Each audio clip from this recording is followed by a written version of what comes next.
Kwa napenda afundishe yote. Tena ikibidi kuliko hata kanisani kwake. Ndio. Amina kanisa. Kama kanisani kwake anaweza kafumba mimi aweke wazi kabisa. Amen.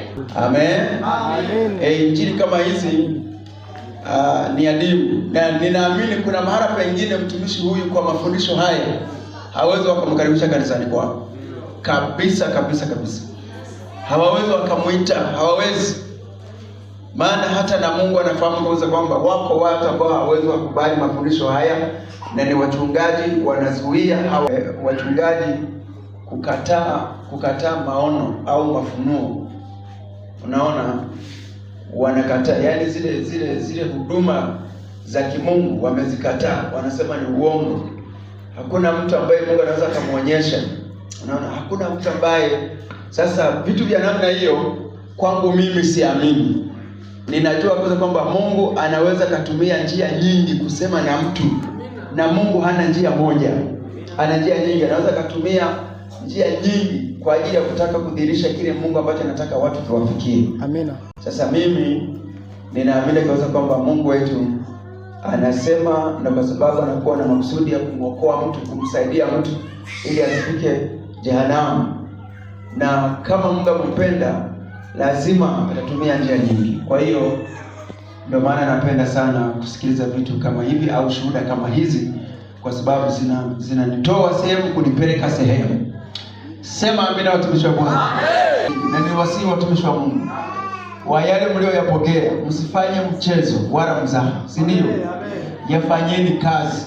Tunapokwenda kwenye makongamano ya makanisa, yale makongamano ya makanisa yetu, yale utakao yakuta wao wanaenda nayo tofauti na ulivyofundishwa, achana nao. Usijaribu kujifunza tabia za wao. Acha. Hata kama askofu atasimama kusema, usikubali kumsikiliza, maana yeye naye ni mtu. Shika mafundisho yale yaliyofundishwa. Basi. Amina watumishi. Usikubali. Wala mtu asikubadilishe. Tunaenda kwenye semina za kina mama, tunaenda kwenye semina za vijana za nini. Wapo wachungaji ambao walisha ambao sijui wapo tu kwa sababu ya kutoa fedha tu, sio watumishi. Usisikilize mahubiri yao.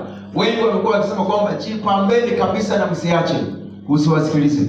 Watu wamekuwa wakisema vaeni tu mnavyoona, usisikilize. Kumbuka utakatifu sio kitu kimoja. Mungu anaangalia vitu vingi, kwamba umefanya hapa, umefanya na hapa, na hapa umefanya, na hapa umefanya, umetimiza na hapa, umetimiza na hapa. Mungu anavijumulisha vyote. Kwa hiyo ukiacha kimoja, ukashika kimoja, utakuwa umepoteza uzima. Amina watumishi wa Mungu. Amen. Kwa hiyo naomba tuendelee katika ile neema ya mafundisho ya kweli ambayo Mungu anatujalia kuendelea kufundisha. Usikubali hata kidogo, au askofu mkuu awe nani, usikubali. Ulisikiliza mtumishi alituambia kule kuzimu kuna wachungaji wengi, na mimi huwa ninasema kwamba wachungaji wengi jehanamu watakuwa ni wengi kama nyasi. Watakuwa wengi. Leo hivi tu kuna mtu mmoja alikuwa ananiambia asubuhi kwamba mchungaji, kuna kitu ambacho mnakosea. Akasema kama pale kwako watu wangekuja, lakini kuna watu wanashindwa kuja.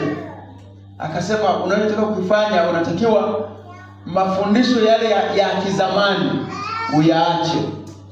Yale ya zamani uyaache. Jaribu kufundisha mafundisho kwa kulegeza. Sasa wewe unakaba sana. Unakaba. Kwa hiyo unapokaba yale mafundisho kayafundisha yalivyo, yanavyokaza, na wewe ukakaza hivyo, huwezi kuona watu. Kwa ndio maana watu wanashindwa hata kuja, maana unakaza sana. Nikamwambia mimi sikuja kutafuta fedha. Kuna namna ambavyo Mungu atajua kunitunza mimi.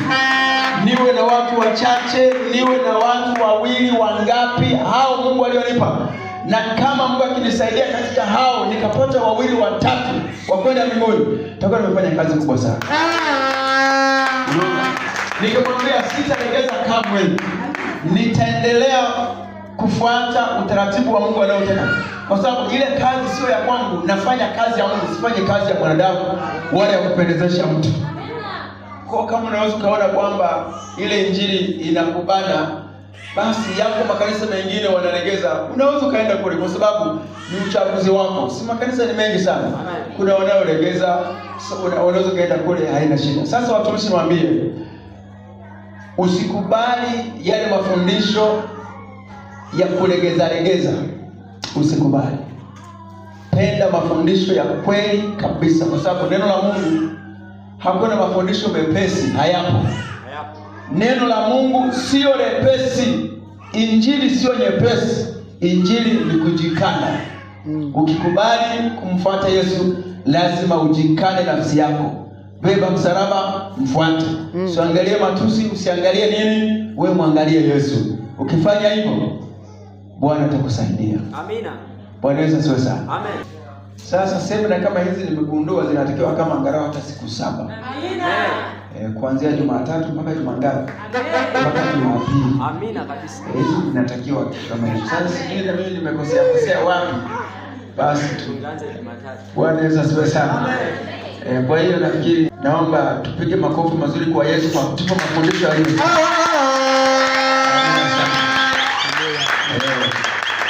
Tunamshangilia Yesu kwa sababu ametupa mafundisho mazuri. Amina. Haleluya kanisa. Amen. Basi endelea kumwomba Mungu, endelea kunyenyekea, endelea kuishi katika hayo.